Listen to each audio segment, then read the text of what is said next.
Welcome to Women Leaders in Payments Month, where we highlight and celebrate the women shaping the future of payments and fintech through their leadership, insight, and impact. A special thank you to Payrock for sponsoring this year's series and for powering the continued advancement of women across our industry. Now, on to the show. Hello, everyone, and welcome to this Women Leaders in Payments Month episode. Today, I'm honored to have as our special guest, Clarice Lehman, the Alternative Payments Operations Lead at dLocal. So, Clarice, thank you so much for being here and welcome to the show.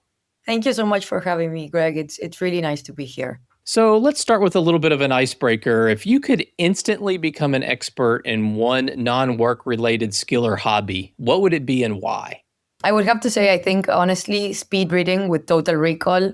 I have a pile of books I'll never get through at this rate, right? So every time I'm out or I'm at an airport, I buy a book that, I've read about or that, looks interesting. And then I don't have all of the time in the world to read them, but I would love to also I hate forgetting what I've read a year later. So I think that would be amazing for me. I love it because I asked that question and I've yet to get the same answer. So I think it's an interesting question. So let's talk about your background and your career journey a little bit. So give us a quick snapshot of your background, maybe where you grew up, where you studied, and what led you into the world of payments and fintech. Yes, of course. I grew up in Uruguay. I studied telecommunications engineering in a Uruguayan university, Universidad de Montevideo. And it wasn't a straight line to fintech. So after I graduated from college, I started working in commodities trading. I then ran a venture of my own. And then I finally joined dLocal in 2019. There I was a customer success manager and I dealt with some of our key accounts.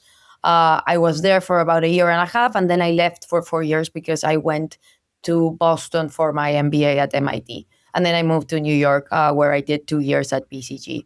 And now I've been back at dLocal for about a year and a half.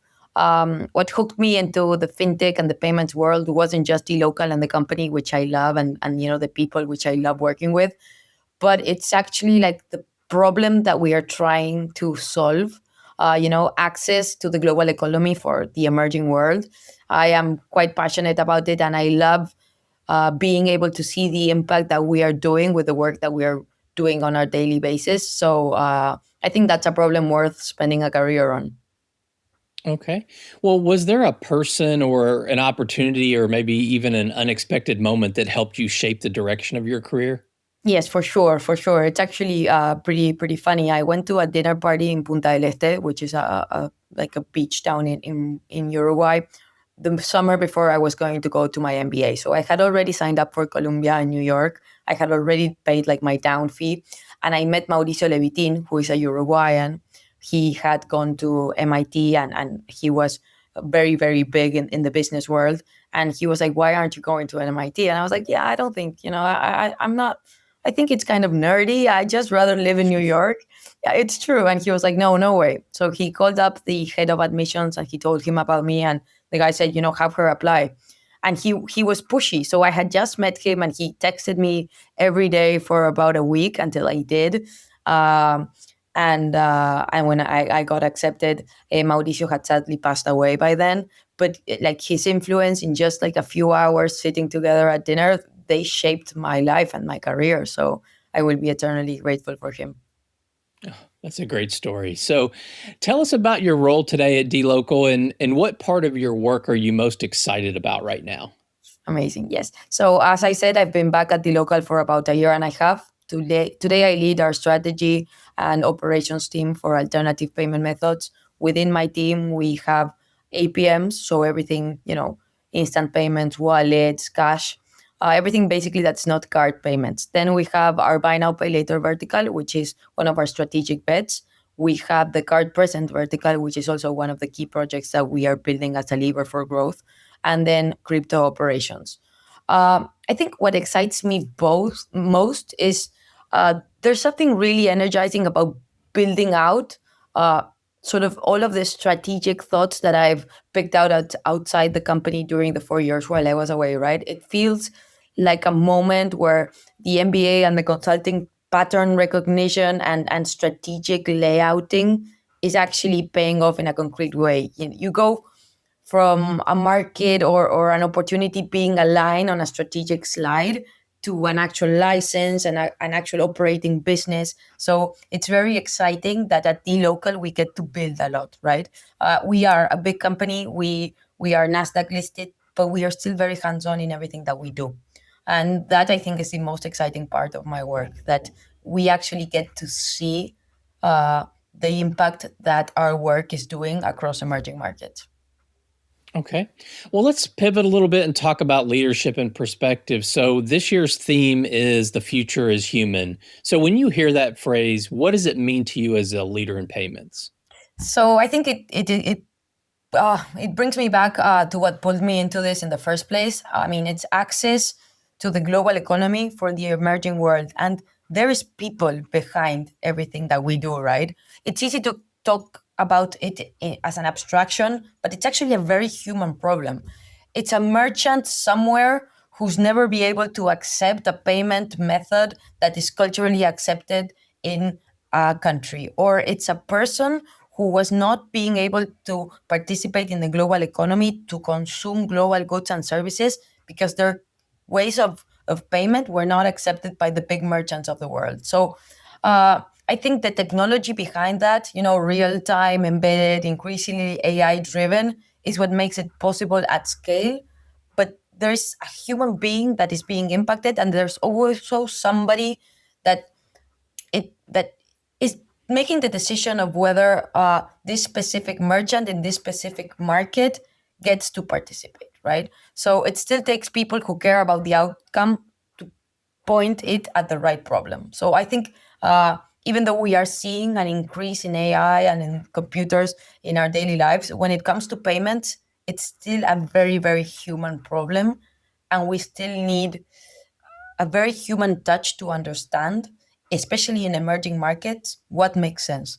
What culturally will make sense for all of these people to be able to participate in the global economy. Okay. Well, as you mentioned, payments is becoming more digital, it's becoming more embedded and becoming more intelligent. So, what do you think leaders need to keep front and center as the industry keeps evolving? So I think first and foremost, access. I think smarter systems shouldn't mean more exclusion, especially like, for example, in these countries where credit history and card penetration are thin. You still need to be inclusive and to allow everybody to participate in the economy. I think trust and transparency, right? People need to understand what is happening in that black box that is technology, that it's getting even blacker with AI, right? People need to understand why a payment was approved, declined, or flagged, even why that a machine made that call. I think, I mean, for sure, resilience, right? Or systems need to be always on, embedded, into embedded payments. Raise the cost of any downtime, right? It's we expect real time payments in everything, much more so than we did maybe a decade ago. And yes, and then I think I keep saying, right, but user experience and cultural fluency. I think payments need to be very much connected to the reality of the grounds in which they are operating. A payment flow needs to feel natural in one market, and that same payment flow might feel completely out of place in another. And I think the difference is where a lot of our work lives, and I think leaders need to take into account if they want to be successful with their payment strategies. Not only payment platforms, but also any global merchant that wants to operate in the global world. Well, what is something that you've learned about leadership that you wish you had understood earlier in your career? I think it might sound like a cliche, but always try to hire people that are better than you at the task that you want them to fulfill, right? So early on, there's a pull to prove yourself by doing everything, but your team's achievements reflect on you far better than anything you could do alone. And I think letting go of that and building a team you trust better than you to do their piece was a big unlock for me. And it was bigger than any individual skill that I've learned. Okay. So let's talk about the human side of payments and dive a little deeper into that. So you kind of mentioned this, but behind every payment is a person or a business or a specific need. So Yeah. how do you think about the human side of payments in the work that you do every day? I think about it all the time. As you said, behind every pay in or payout, there is always one specific story. And when you get to hear these stories, it's very rewarding. Like there's a freelancer or a small merchant that gets paid on time. That they get their money where they need it. They don't have to overspend on fees to get their money in their bank accounts. On paying side, it's a customer somewhere being able to pay with the wallet, with the cash voucher, with the bank transfer they use every day, instead of being told like, yeah, no, sorry, we don't accept your payment method, so you can't access this product or this service. Uh, on every side of the transaction, there is a person being included instead of being turned away. And every transaction counts, and it's easy to talk about payments in the aggregate, right? Like in TPV, in transaction counts, in conversion rates. But the reason why any of this matters is that single paying or payout landing for one person at the right moment in the way that works is why we do the work that we do and why it matters.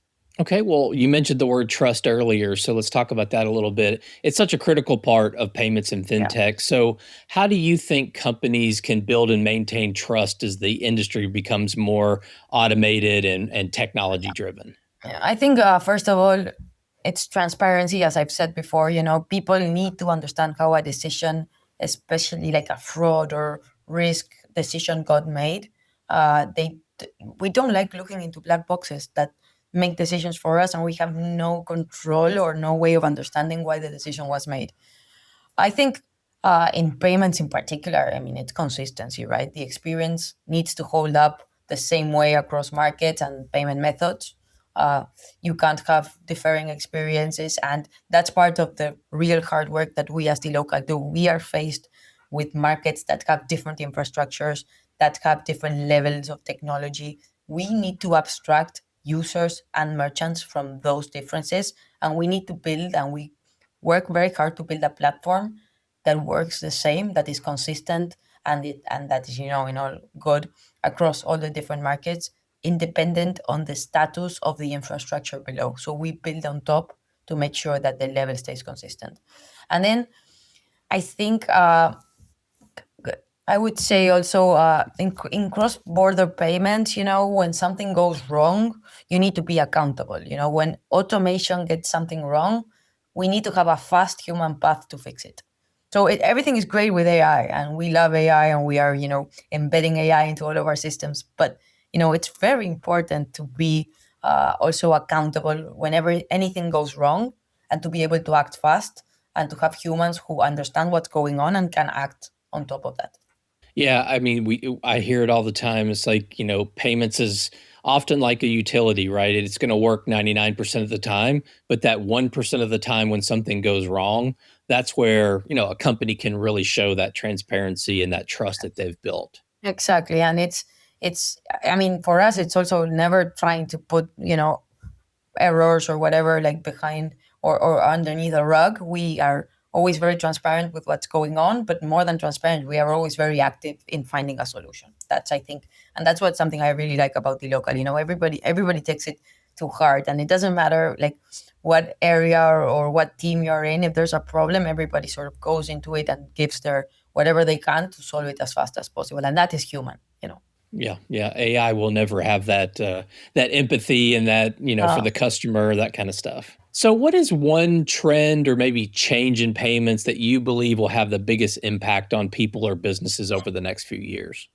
I think it's AI driven credit and underwriting using alternative data. So, for much of the emerging world, people have been locked out of credit simply because of the lack of traditional credit history, not because they're not credit worthy, right? Just because these credit bureaus or the data, they're not there for traditional loans or credit lines to be granted to them.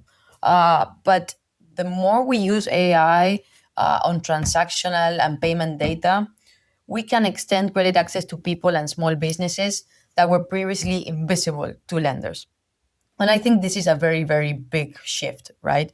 Uh, and it's going to have a real world impact because it's not just faster payments, it's actual access to capital for people who didn't have it before. And that means increased spending. It means increased investment in resources for SMBs, for example. So I think it's a win-win, because lenders, on the one hand, they are expanding their customer base, but they're not doing so in a way where it's riskier because they don't have data. They're just feeding from different data that they would traditionally use. And of course, for credit receivers, it allows them to access the global economy in a much better way, but also it allows them to invest in themselves, in their businesses, and grow. And I think that's where you see a great impact in both sides of the spectrum. So I'm pretty excited about that. So does that fit into your kind of sphere of influence at the company? I know you Yeah, said yeah, BNPL, but yeah. lending as well? Yes, so I mean, dLocal is not lending. We are not in the business of lending, and we won't be. But yes, buy now, pay later for sure is part of like my core strategic bets. And how do we evolve it? It's not just like aggregating buy now, pay laters across different markets. For us, it's also helping the different credit providers with the data that they need to make better decisions, helping them build a product that is, as we said, more transparent, much more reliable. So as this evolves, we are, as dLocal, building on top like a smart layer, right? That makes credit access easier, better for both the credit consumer and the lenders. Okay. Well, let's talk about mentorship, impact, and a little bit about what's coming next. So, who has influenced you along the way, whether that was directly or indirectly, and what did you learn from them? Right. So I think, like when I think about a mentor, I think a partner at BCG who I worked very close with. She was one of the leaders on the vertical that I worked at, and she was the first person who really pushed me to trust my own judgment and to walk into a room, instead of like being over prepared for every possible objection to my strategy, but to go with a mindset that of conviction in what I believe and in what I am presenting. I'd walk into client meetings with 15 backup slides, right? For things nobody ended up asking, right? But I needed to have them because I needed like the mental uh, tranquility of saying, if somebody asks this, I have the numbers. And she told me, like, you already know the answer, just say it and be confident about it, and make them believe it so that they won't even ask for the backup slide, because the way you transmit it has enough conviction that they believe you. And I think that stuck with me a lot, and it changed how I show up in a room, and being less bulletproof but more direct and more aware of what I'm saying, and of the fact that I am convinced that what I am saying is what I believe to be true. Okay. Well, what advice would you give to the next generation of women that are entering payments and fintech? I think the first advice would be, try not to notice that sometimes you're the only woman in the room. Not because it isn't true or that it doesn't matter, it does. And I think society is doing well in helping us out there. But because the moment you make it the headline of your own story, it becomes a distraction from the thing that actually changes the room. And that is, that women can be so good or as good or better. And the more we find the women who are as good, and the more we want them, and the more we want more women in the room. That's how I think that's how the numbers actually shift. Not by pointing the gap, but by closing it one undeniable track record at a time, right? And the same time, I think give yourself permission to not have it all figured out. There's real room to grow and to get things wrong too. And when you're starting out, if it's early in your career, you need to learn the job. So be okay with not knowing everything. Be aware that every sort of next step that you take is also opening up doors for other women. So be good, keep growing, and just let the rest follow, I would say. So let's talk a little bit about maybe culture in your team. So maybe talk about, maybe what kind of leader you are for your team and kind of the culture that you build within your team.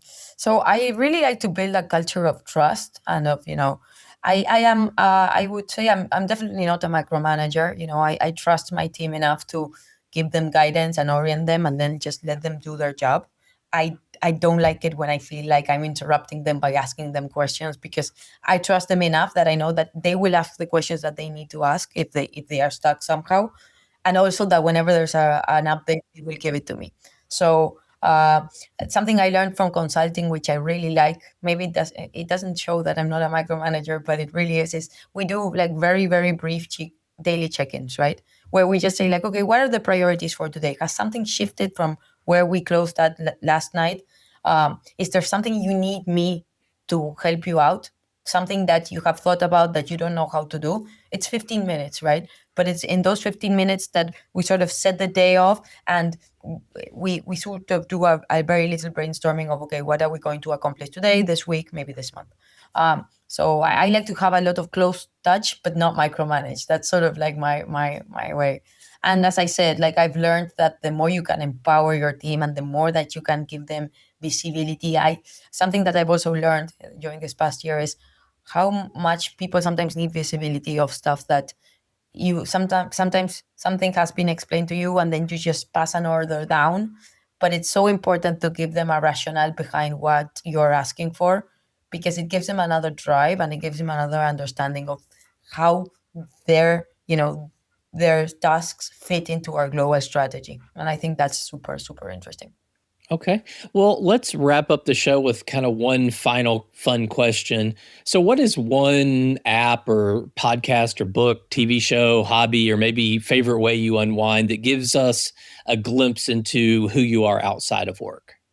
So I think there's like a couple of things. First of all, I really like playing soccer, and I am a huge soccer fan, right? So I play soccer. I don't do it well. I do it. I don't do it well, but I am also a huge fan of my local national team and also our Uruguayan selection. Unfortunately, we didn't do very well this year on the World Cup, but I'm a fan, and it's something that takes the edge off hard days of work, either like going to the stadium to watch for my team or playing. And then I think I really like books, right? I've gone through everything Ken Follett. I love series, so once I get into a series, I'll read all of them. And I admit I'm even loving like Fourth Wing, even though it's probably below my age bracket. I'm probably not the intended audience for Fourth Wing, but I'm really enjoying it. So once I find an author, I read them through and through, cover to cover.